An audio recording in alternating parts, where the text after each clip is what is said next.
Now, as a top expert who does not wish to be named, pointed out to me, and I'm quoting him, this is not an asymmetric war like, say, Israel versus Hamas or Azerbaijan versus Armenia. This is between two of the most professional armies who are equally matched and have nuclear capabilities. Do not underestimate the guile or cunning of General Asim Munir. Those who have done so in the past have learnt their lesson the hard way. General Asim Munir has overreached and will pay the price for it. And I'm giving you some examples.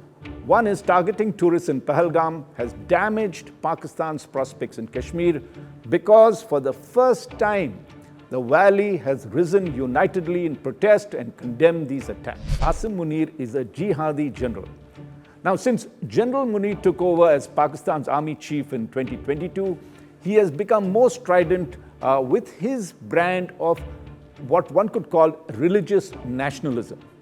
He has recast the Pakistan's army in terms of a role, not just as the defender of Pakistan's territorial integrity and sovereignty, but also as the guardian of its ideological frontiers. Munir is the rare Pakistani general who was both chief of ISI as well as the Director General of Military Intelligence.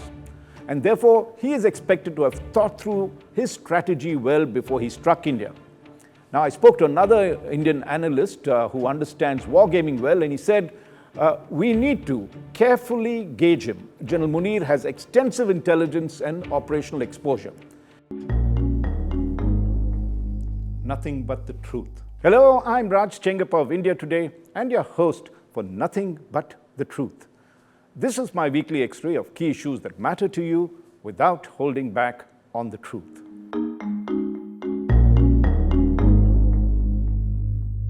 India and Pakistan are on the brink of a military confrontation after the Pahalgam terror attacks. As India prepares to give a befitting response to Pakistan's perfidy, it is important for us to know everything about our adversaries, especially the person who's leading the charge for Pakistan, Army Chief General Asim Munir. He is not only in the eye of the storm, he is the storm himself.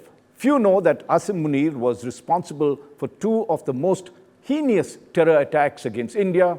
In 2019, as a Lieutenant General, Asim Munir was the head of the notorious Pakistan spy agency ISI, or the Inter-Services Intelligence, and in February that year, the ISI orchestrated the vicious Pulwama terror attack that saw 40 CRPF personnel killed in a suicide bomb attack.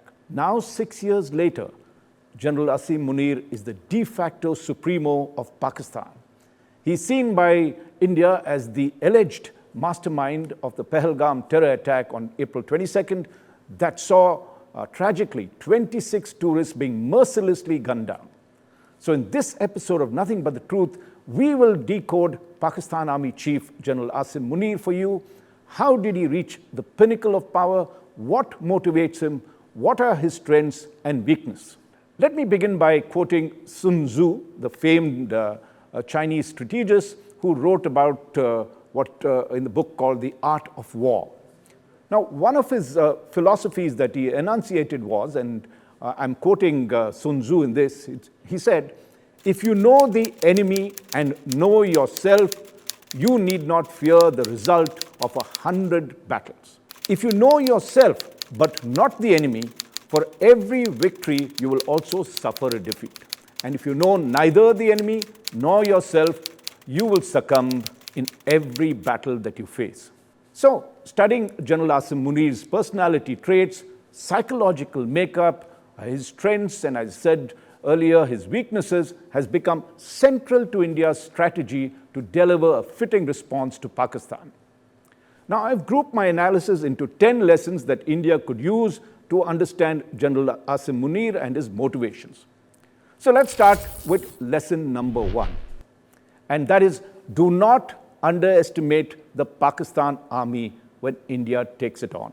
General Munir heads a formidable 500,000 strong Pakistan army. It is the 6th largest in the world.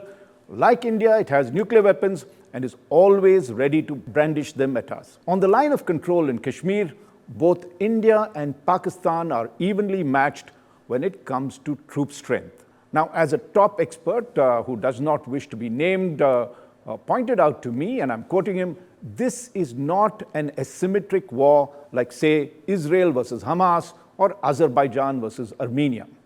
This is between two of the most professional armies who are equally matched and have nuclear capabilities. Anything we do, we should expect him to retaliate. And then, the most important thing, controlling the escalation ladder of conflict will not be easy. Now, the expert added that judging by General Munir's recent actions, India should be prepared for unpredictability and surprises, including General Munir initiating something and then blaming us for it. So that comes to lesson number 2. Do not underestimate the guile or cunning of General Asim Munir.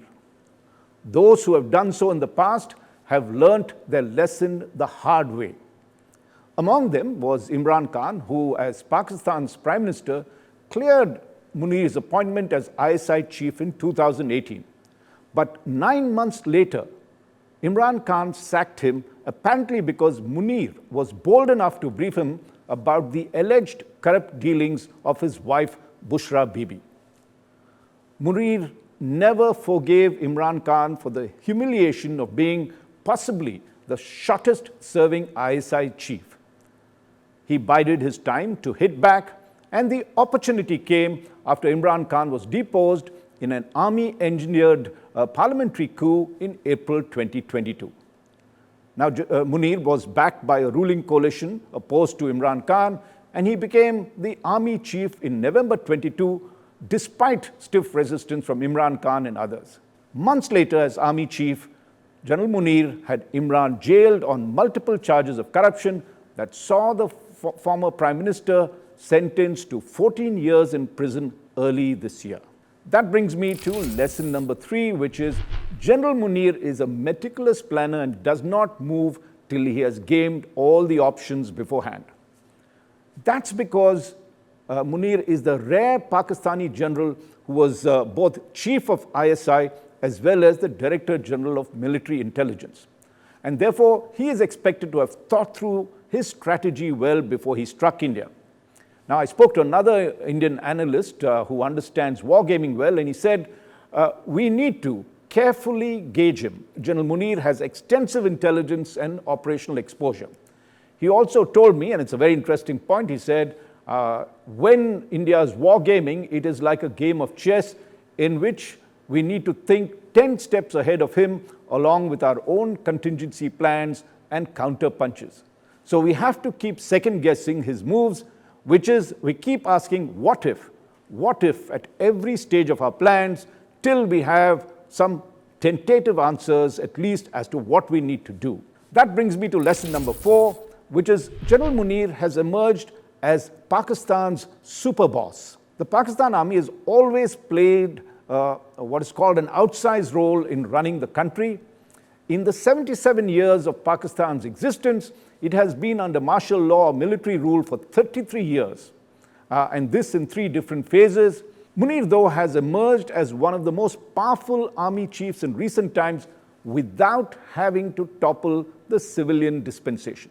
So in the beginning of his 17th month tenure, remember, Munir was on the back foot given the unprecedented internal dissent in the Pakistan army over Imran Khan's arrest.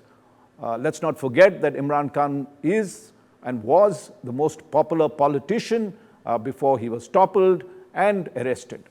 Munir then went on to ruthlessly consolidate his hold over the army.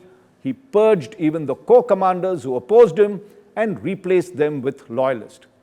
Now, having got control of his army, he has gone beyond being just the security czar of Pakistan and, interestingly, now controls all levers of political and economic power. He, as General Munir, has also adroitly cleansed, the word that is used, the Supreme Court of Imran Khan backers by getting an amendment passed in Parliament that allows the supersession of judges. Now, he did that because there were a lot of Supreme Court judges that were seen to have owed alliance to Imran Khan, and whenever cases came up of Imran Khan, he got either a bail or he was being let off lightly, and General Munir then stepped in and changed the law, which ensured that judges that only suited the current dispensation would be promoted to the Supreme Court Chief Justice. Now, in another very, very interesting move, normally army chiefs ask for the extension only when it's time for, when it is due. General Munir's retirement was due in November this year because he had finished 3 years, and that's the normal tenure.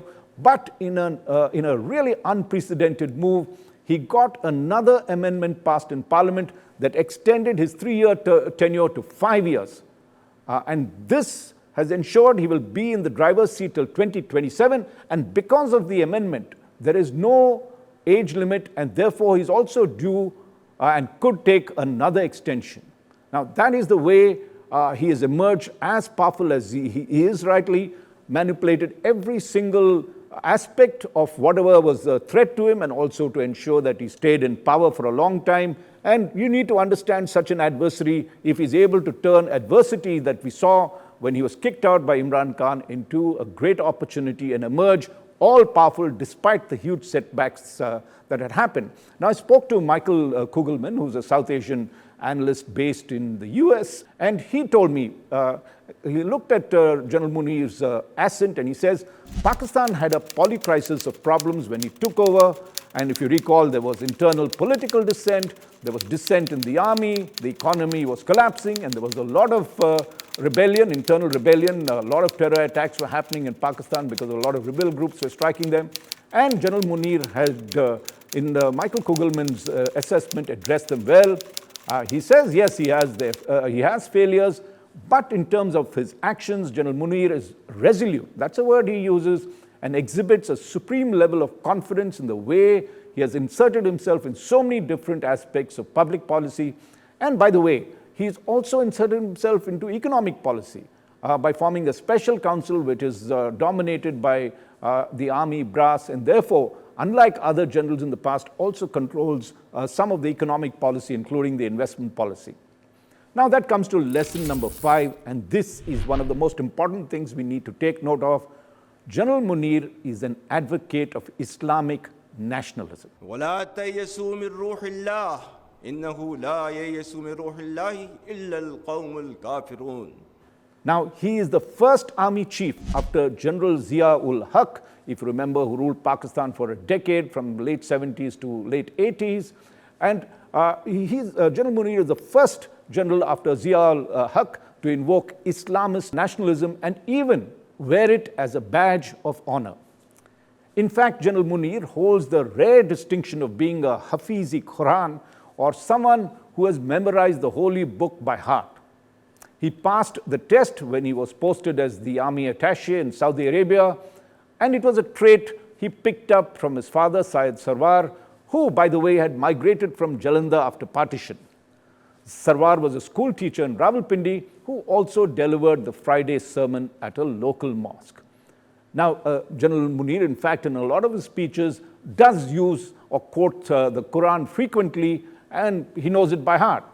Now, one of the reasons is that General Munir himself studied in a madrasa in the garrison town of Rawalpindi before winning a commission in the army through the officers' training school. Mind you, this was a rather unusual route, looked down by a lot of other officers because he didn't join the more prestigious Pakistan Military Academy, and there is a little snobbish element to that. But that didn't stop General Munir's meteoric rise, though turbulent, to the top echelons of the army.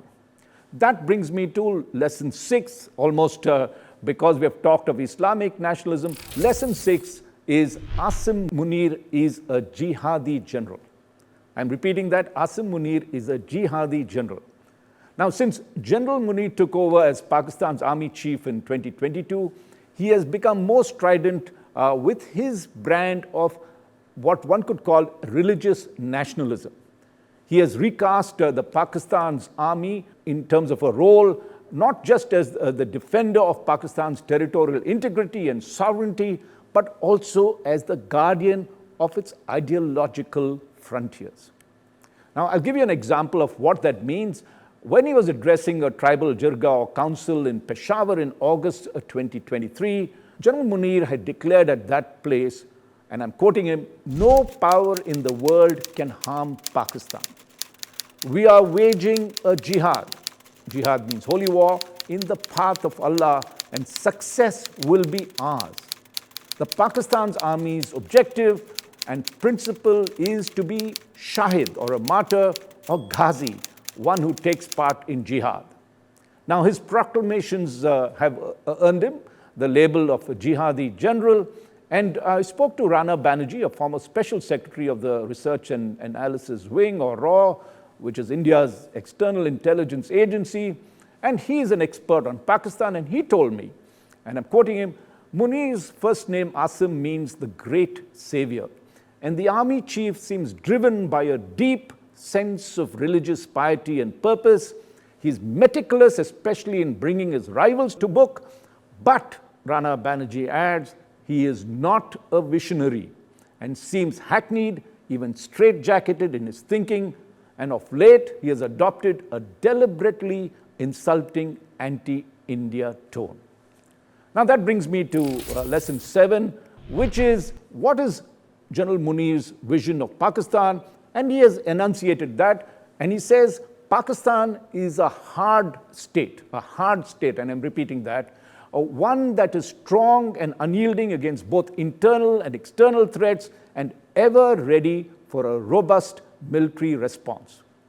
Pakistan is a hard state, ever ready to exercise its military options under General Munir. Internally, General Munir has unsparingly quashed dissent in the army, as I'd mentioned earlier, and across the political spectrum. We saw how he arrested Khan and had him jailed. Externally, General Munir adopted a tough, no-nonsense approach, especially towards the Taliban government in Afghanistan, when it continued to shelter and fund the Tehreek-e-Taliban Pakistan, which is short form for TTP, a rebel group pushing for an Islamic emirate in Pakistan. Now you recall, it was Pakistan that foisted the Taliban, nurtured it, brought it back to power again, and now it had turned to bite Pakistan. And so in late 2023, General Munir took the extreme decision of expelling more than 150,000 Afghan refugees in Pakistan, and this put him in direct confrontation with the ruling Taliban in Afghanistan. Now you can imagine, this is the adversary you're taking on. He's willing to go after Afghanistan, which they were hoping to have better relations, but if Afghanistan was not going to support him in eliminating the TTP, he was willing to go after Afghanistan itself. And even if you look at Iran, Pakistan's other neighbor, while maintaining a pragmatic relationship with Iran, General Munir did not hesitate to fire a missile into Iranian territory following a drone strike done by Iran on an Iranian resistance group operating out of Pakistan. So let's come to lesson number 8 on this. And this is now when you begin to see the complete other side of the picture, which is that despite being the super boss, General Munir has failed on several fronts. So even as the army chief consolidated his position internally, there have been major setbacks on the security front, particularly if you recall the recent hijacking of the Jaffa Express by Baloch rebels, which have dented his and the army's credibility. I could go on about that. The Baloch Liberal Army or Liberation Army has struck back solidly, despite the fact that General Munir had tried to clamp down on them and had put his full forces, but they've retaliated in a manner that has shaken the army's confidence and the confidence in General Munir, though he denies it. There is also growing discontent among Pakistan's youth who are unhappy with the way the country is being run. And because of this, General Munir has repeatedly blamed India for instigating on and backing both the Baloch rebels and the TTP rebels. Now, many experts in Pakistan offer this India or the alleged India's involvement as the rationale for the Pahalgam attack. For India, these are clear signs that General Munir is an unrelenting foe, one who will retaliate or is not afraid to retaliate even when the cards seem stacked against him. So this is a very important thing to note, that he can behave irrationally, unpredictably, surprisingly, and this is something that we need to contend with as India contemplates the various options to take on General Munir and the Pakistan Army and punish them for what they did at Pahalgam. That brings me to lesson number 9. General Munir has become totally anti-Indian. Now, this is in sharp contrast to his immediate predecessor, General Bajwa, who in fact wanted a major shift in Pakistan's ideological thinking. He said we should move out of geopolitics that Pakistan seemed to have dominated in terms of its thinking towards geoeconomics. And he was unhappy with the kind of jihad complex that Pakistan had built and said it is time to move out of that from a security state to one that is willing to trade with others, including India. And he wanted economic development because he realized that Pakistan was collapsing. But what spooked Indian experts about General Munir was his comments at an overseas Pakistan convention on April 16th. Remember, that's 6 days before the Pahalgam outrage. And here General Munir reiterated the hackneyed two-nation theory, but more crudely highlighting the stark differences between Hindus and Muslims. Clearly, he had a tone more extreme than even Zia's declamations. He had exceeded that and was out to create a huge divide that was there. And when I spoke to TCA Raghavan, former Indian High Commissioner to Pakistan, he pointed out that General Munir's ideological position on India remains the standard two-nation theory, and he believes it is the Pakistan army that stands between the nation and its total domination by India. He sees the Pakistan army as the savior of Pakistan. He thinks Kashmir is the unfinished agenda of the creation of Pakistan, and that Pakistan is the victim of great injustice, and it is the responsibility of the Pakistan army to correct that. That is the standard indoctrination of the Pakistan army, which General Munir seems to have imbibed in whole, as well as turned, as I had mentioned earlier, a really crude language in terms of defining the differences between the two countries. Pakistan's existence, he believes, is only because it is not with India. That's the sort of sum and substance of what he's trying to say. Now, experts believe that there are several reasons why General Munir greenlit the Pahalgam attacks. Now, among them, as I mentioned, is the domestic turmoil that happened, including the failure to manage internal divisions and rebellions that have dented the army's image, apart from the fact, because of the kind of economic distress that they have. The youth are disillusioned, and just like in India, the youth form a majority in Pakistan, and they are disillusioned by the way Pakistan is being ruled. Imran Khan was highly popular among them, but they feel that they don't have jobs, that inflation is running high, though, by the way, the economy has started to recover largely because Pakistan has taken the IMF or International Monetary Fund tranches to bail it out. Otherwise, it was on the verge of an economic collapse, as we saw in Sri Lanka and, of course, in Bangladesh. But the IMF loan seemed to have pulled them out, but they still have a long way to go because they haven't done the structural changes necessary for them to start doing economic growth as India had done in 1991. Now, feeling the heat of all this discontent, General Munir brought India into the equation in order to rally the Pakistan masses behind him. I spoke to Ajay Bisaria, who's another former Indian High Commissioner to Pakistan, and he told me General Munir wants to consolidate his power and emerge as the supreme leader. And with the liberal and urban guys, which is really the ones that are looking out for jobs and everything else, turning against General Munir, he wants to win over the bulk of the right-wing establishment.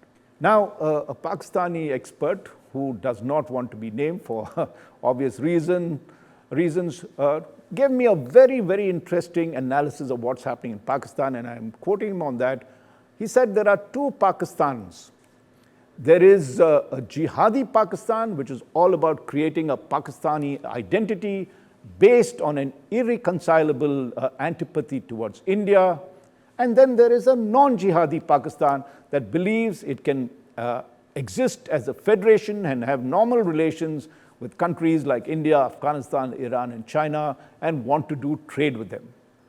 Now, he believes that General Munir is appealing to the Jihadi Pakistan, which he says is around 60% of Pakistan's population, and then adds, very interestingly, India needs to win over the non-Jihadi constituency.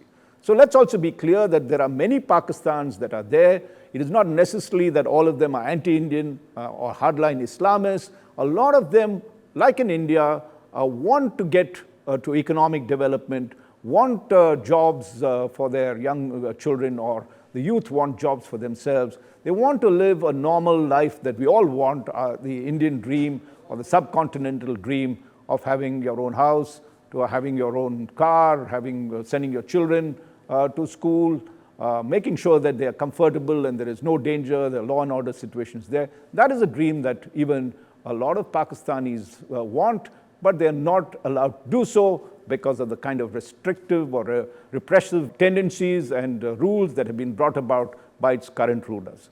Now, strategists outline another reason for General Munir to strike India, and the perception in Pakistan was that India was running away with the ball on Kashmir, with Article 370 abrogated and an elected government in place, and the return, as we saw, of tourists in the valley that was booming for the last 2 years. There was a fear that the situation in Kashmir would turn irrevocably in New Delhi's favor. And hence, he launched a Mumbai 2008 kind of attack on civilians to blow the entire peace and stability in the valley and make sure that tourists don't land up. And so experts also see the Pahalgam attacks as part of a concerted plan by the ISI to launch what is known as the K2 operation. Now, this is to unleash both Kashmir and Khalistani terrorists to destabilize India's two frontier states, that is Jammu and Kashmir and Punjab. Now, the terrorists, very interestingly again, the terrorists in Kashmir that have been sent recently are well trained and equipped with the latest weapons. They're also using sophisticated communication technology of Chinese origin, perhaps, which India has found difficult to intercept and decrypt recently. And they seem to have better command, control, and coordination with each other. If you recall, they first struck in the Jammu region last year, which was very, very unusual, just before the assembly elections. Terrorist attacks were almost minimal in that region. And just before the assembly elections in October, we saw a series of them. And subsequently, they have targeted the valley. And one of the big reasons why India is still hunting for those that committed the horrendous attack in Pahalgam, where they shot down tourists mercilessly, just gunned them down, is because of this improved kind of terrorist network that they've developed. Of course, India will hit back. India has picked it up again and will soon take action against them, as both the Home Minister and the Prime Minister has promised. But I'm giving you a sense of why it is so difficult, because certainly General Munir has upped the ante in Jammu and Kashmir as well as in Punjab. In Punjab, for instance, terrorists are pushing heavy amounts of drugs and also encouraging gang wars. We've heard so much about it, and the idea is to unleash mayhem in the state. That brings me to the lesson 10. I could go on till 20, but this is the final lesson I'd like to talk about. And this is the most important lesson. General Asim Munir has overreached and will pay the price for it. And I'm giving you some examples. One is targeting tourists in Pahalgam has damaged Pakistan's prospects in Kashmir, because for the first time, the valley has risen unitedly in protest and condemned these attacks. These attacks, as I had mentioned earlier, had directly impacted tourism, which had been booming and had seriously affected their livelihoods, and therefore, there is a disillusionment. And if you notice the spontaneous rallies that came out protesting against the terror attacks, and this is very important to note, it could be a turning point in the valley against Pakistan. Very, very important. Second is, and of course I'm not overstating it, we have to watch and wait in the next couple of months as to what happens, but there is another turn that is happening in Pakistan, and experts, they are despairing over General Munir's actions, saying a military conflict with India is the last thing that Pakistan can afford, especially because it has far from recovered from the economic crisis. We have seen that, and they also add that they believe General Munir's ISI past has made him reckless, pointing out that rarely does someone who heads the spy agency become the chief. And as one expert put it brilliantly, he said, when it comes to lighting fires, Munir may have been very good. But the Pakistan army has historically understood that if you let somebody with the matchbox be in charge, let somebody with the matchbox be in charge, I'm repeating that, then you need to keep an eye on them to avoid a conflagration. With no one capable of restraining General Munir in Pakistan, it falls on the Modi government or Prime Minister Modi to punish the errant general. As Ajay Bisaria, the former High Commissioner to Pakistan, told me, Pakistan knows it will have to pay a heavy cost and must be prepared for war with India with the kind of attacks that they've done.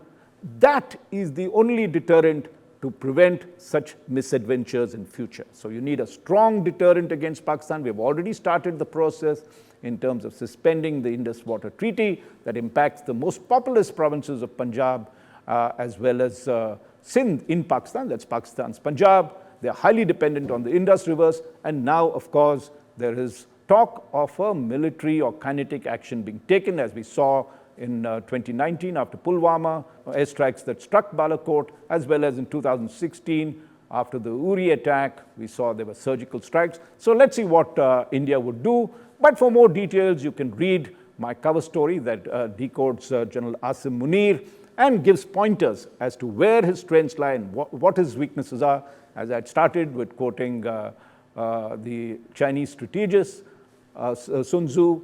It's very important to understand your adversary, your enemy, before you launch your attack on them. Thank you for being with me in this episode of Nothing But the Truth. I look forward to having you with me next week. Nothing but the truth.